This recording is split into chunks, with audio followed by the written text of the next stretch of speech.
Good morning అందరికీ. YSRCP party నుంచి రాజీనామా చేసినటువంటి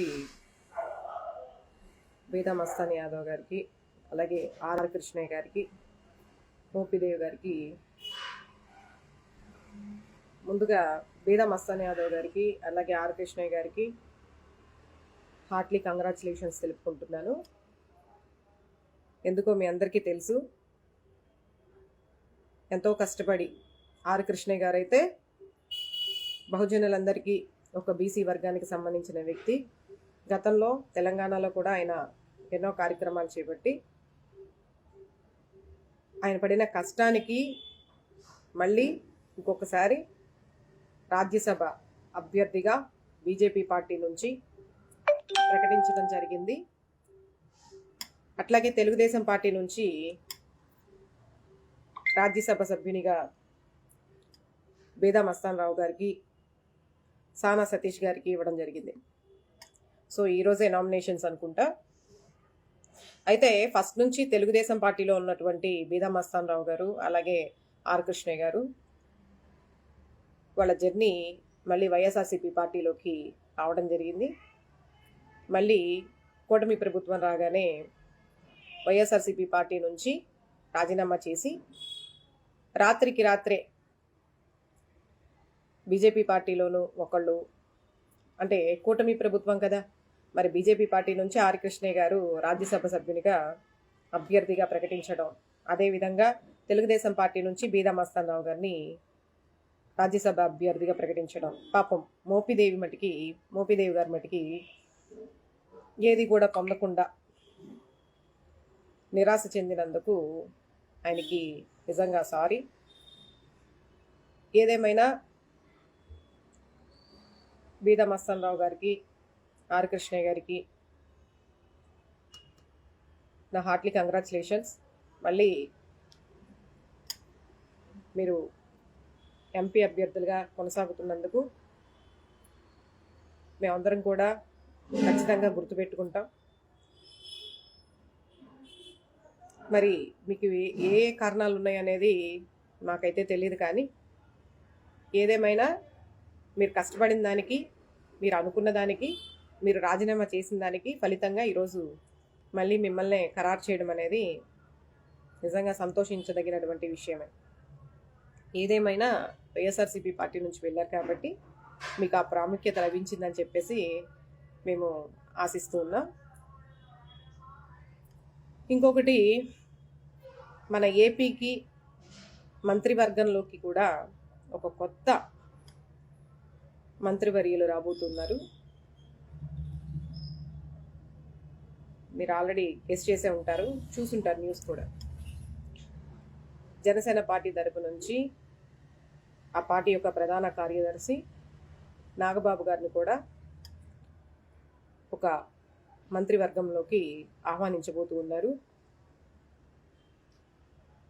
ఇది చెప్పే ముందు, గతంలో పవన్ కళ్యాణ్ గారు ఆయన అంటే మీటింగ్స్ కండక్ట్ చేస్తూ ఉన్నప్పుడు, ప్రతిపక్ష పార్టీలో హోదాలో ఉన్నప్పుడు రకరకాల సమావేశాల్లో ప్రసంగించిన వాటిల్లో ఒక మాట చెప్పడం జరిగింది, కుటుంబ రాజకీయాలు నేను ప్రోత్సహించాను అని చెప్పేసి. అది టీడీపీ పైన మాట్లాడుతున్నటువంటి సందర్భం. కుటుంబ రాజకీయాలు నేను ప్రోత్సహించను, దానికి నేను వ్యతిరేకం అని చెప్పేసి చెప్పడం జరిగింది. మరి ఈరోజు మెగా ఫ్యామిలీ అన్నగారు చిరంజీవి గారు ఒక పార్టీ పెట్టి ఇంకో పార్టీలో విలీనం చేసి సెంట్రల్ మినిస్టర్గా కొన్నాళ్ళు కొనసాగి సినీ ఫీల్డ్ నుంచి ఒక రేంజ్లో ఉన్నటువంటి మెగాస్టార్ గారు సొంత పార్టీ పెట్టి, గతంలో ఏం జరిగిందో మనందరికీ తెలిసిన విషయమే. ఒక పదవిని రాజకీయంగా దక్కించుకొని తర్వాత పవన్ కళ్యాణ్ గారు ఈరోజు డిప్యూటీ సీఎంగా కూటమి ప్రభుత్వాన్ని కలయికతో ఒక కూటమి ప్రభుత్వాన్ని ఏపీలోకి తీసుకొచ్చినటువంటి ఘనత పవన్ కళ్యాణ్ గారిది. ఎందుకంటే కూటమి ప్రభుత్వం కనుక ఏర్పడకుండా ఉంటే, 3 పార్టీలు కలిసి కనుక పోటీ చేయకపోతే నాకు తెలిసి ఆయన ఎమ్మెల్యే కూడా అవ్వరేమో అని ఒక సందేహం. కానీ ఏదేమైనా ఈరోజు కూటమి ప్రభుత్వం ఏర్పడడానికి ప్రధాన కారకులు పవన్ కళ్యాణ్ గారు. అటువంటి వ్యక్తికి ఈరోజు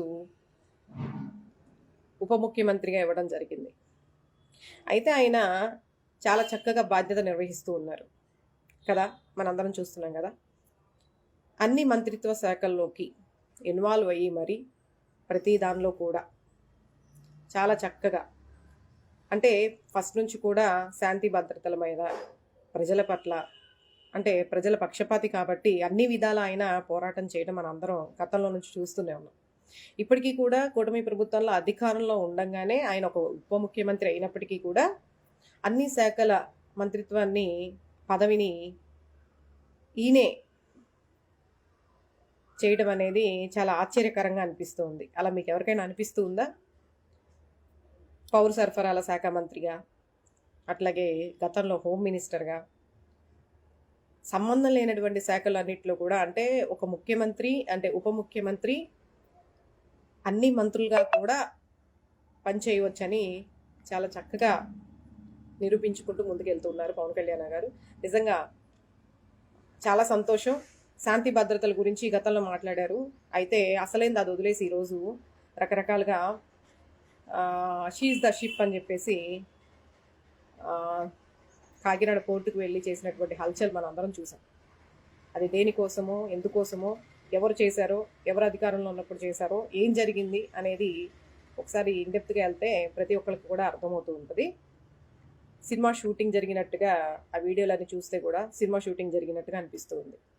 సో అయితే విషయం ఏంటంటే, ఇంకా నేను చెప్తూ ఉంటే అలా వెళ్ళిపోతూ ఉంటుంది. విషయం ఏంటంటే, మెగా ఫ్యామిలీలో కుటుంబ రాజకీయాలకి నేను వ్యతిరేకం అని చెప్పిన వ్యక్తి ఈరోజు మెగాస్టార్ గారు సినీ ఫీల్డ్లో నుంచి రాజకీయంగా వచ్చారు. అలాగే పవన్ కళ్యాణ్ గారు ఇప్పుడు ఉప ముఖ్యమంత్రిగా మన ఏపీలో కొనసాగుతూ ఉన్నారు. ఈరోజు నాగబాబు గారు కూడా ఏపీ మంత్రి వర్గంలోకి రాబోతూ ఉన్నారు. మరి దీన్ని ఏమంటారు? కుటుంబ రాజకీయాలు అనరా? ఇది కుటుంబ రాజకీయాలే కదా. కుటుంబ రాజకీయాలకి వ్యతిరేకం అని చెప్పేసి చంద్రబాబు నాయుడు గారి పైన గతంలో మాట్లాడిన వ్యక్తి, మరి వీళ్ళు చేస్తున్నది ఏంటి? కుటుంబ రాజకీయాలేగా. ఈ సందర్భంగా నేను ఒకటి చెప్పాలనుకుంటున్నాను. జగన్మోహన్ రెడ్డి గారు నిజంగా చాలా బ్లండర్ మిస్టేక్ చేశారు. ఎందుకంటే ఆయన కూడా ఒక సీఎంగా ఉన్నప్పుడు గతంలో ఉప ముఖ్యమంత్రులుగా షర్మిల గారికి ఇచ్చేసి, అట్లాగే ఇంట్లో ఉన్నటువంటి భారతమ్మ గారికి కూడా ఒక మంత్రి పదవి ఇచ్చేసి, అట్లా ఎవరైతే ఆయన బ్రదర్స్, అలా వివేకానంద రెడ్డి గారి కూతురికి కూడా, ఆవిడికి కూడా ఒక పదవి ఇచ్చేసి ఉంటే బాగుండేది. ఎప్పుడు కూడా ఎథిక్స్ని ఫాలో అవుతూ మన కుటుంబమే కాదు నలుగురికి అవకాశం కల్పించాలి, బడుగు బలహీన వర్గాల వారికి రాజ్యాధికారం ఇవ్వాలి అని చెప్పి ఆలోచించి తప్పు చేశారేమో అనిపిస్తుంది. ఈరోజు కుటుంబ రాజకీయ వ్యవస్థ కొనసాగుతూ ఉంది. అది ఎవరు అవునన్నా కాదన్నా, ఒక మంత్రి పదవి అంటే ఎవరికై వారు ఒక అనుభవం లేకపోయినా, ఒక రాజకీయంగా ఏ రోజు కూడా ప్రస్తావన చేయకుండా, నాకు నచ్చింది నేను చేయొచ్చు, మీకు నచ్చింది మీరు చేయొచ్చు అన్న విధంగా, సింపుల్గా చెప్పాలంటే ఒక వ్యాపారంలాగా ఉన్నటువంటి పరిస్థితి. రాజకీయం అంటే ఈరోజు ఒక వ్యాపారంగా చూస్తున్నారే తప్ప, ప్రజల్ని, రాష్ట్రానికి మంచి చేయాలంటే అనుభవం ఉందా లేదా, వాళ్ళు దానికి ఆ పదవికి అర్హులా కాదా అనేది కూడా ఆలోచించట్లేదు. కేవలం ఒకళ్ళు అధికారంలో ఉన్నారంటే ఆ కుటుంబంలో ఉన్నటువంటి ఎవరైతే ఉంటారో 10 మంది ఉంటే 10 మంది, 5 మంది ఉంటే 5 మంది, ఏదో విధంగా వాళ్ళకు కూడా ఒక పదవులు ఇచ్చి కట్టబెట్టడం జరుగుతుంది. మరి ఇది కుటుంబ రాజకీయాలని చెప్పి అంటారు. సో మరి మీకేమనిపిస్తుందో కామెంట్ చేయండి. ఇంకా మాట్లాడాలంటే చాలా ఉన్నాయి, కానీ ఇవి రకరకాల టాపిక్స్ మీద డైవర్షన్ అవుతూ ఉంటుంది కాబట్టి ఈరోజైతే నేను మన వైఎస్ఆర్సీపీ పార్టీ నుంచి రాజీనామా చేసి వెళ్ళినటువంటి ఎంపీగా ఇన్నాళ్ళు కొనసాగి మరి వాళ్ళకి ఏం బలహీనతలు ఉన్నాయో మనకైతే తెలియదు, కానీ రాజీనామా చేసి మరి అంటే ఏ ప్రభుత్వం అధికారంలో ఉంటే ఆ ప్రభుత్వంలోకి షిఫ్ట్ అయ్యేటటువంటి ప్రజాప్రతినిధులు బీదా మస్తాన్ యాదవ్ గారు ఆర్ కృష్ణయ్య గారికి మరొకసారి హార్ట్లీ కంగ్రాచులేషన్స్ అండి. మీరు వెళ్ళినందుకు, రాజీనామా చేసినందుకు నిజంగా ఈరోజు మీకు మంచిగా జరిగింది. థ్యాంక్ యూ అనండి.